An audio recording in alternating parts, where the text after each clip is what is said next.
Prio Explain. Ate Monanins, alam niyo na ba ang latest? Bilang pagsabay sa innovative technology, pwede ka nang magbayad ng Real Property Tax o RPT online gamit lamang ang Land Bank link-based sa portal. Ito ay sa pamamagitan ng lokal na pamahalaang bayan ng Atimonan sa pamumuna ng ating butihing Mayor Attorney Elvis Uy kasama ang bumubuo ng sangguniang bayan sa pamumuno ni Vice Mayor Amado A. Vidal. Hinihikayat ang mga Atimonanin na magbayad ng online para sa mas mabilis na proseso.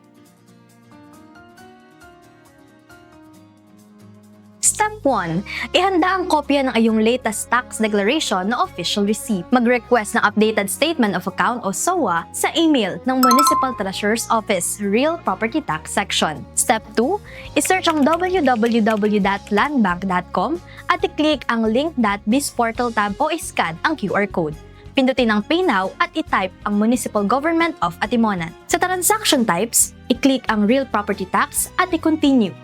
Mag-fill out at piliin ang iyong preferred mode ng pagbabayad. Kung land bank o off-bank ATM, i-type ang iyong 10-digit account number. Pindutin ang CAPTCHA challenge, lagyan ng check ang terms and condition, at pindutin ang continue.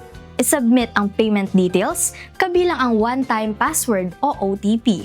Ganun na din ang ATM PIN. I-screenshot o i-print ang payment confirmation receipt o proof of payment. At ang step 3, para mas sigurado ang proseso, i-send via email sa Municipal Treasurer's Office ang iyong proof of payment. I-check ang inyong email inbox para sa scanned copy ng inyong official receipt. Less hassle, di ba?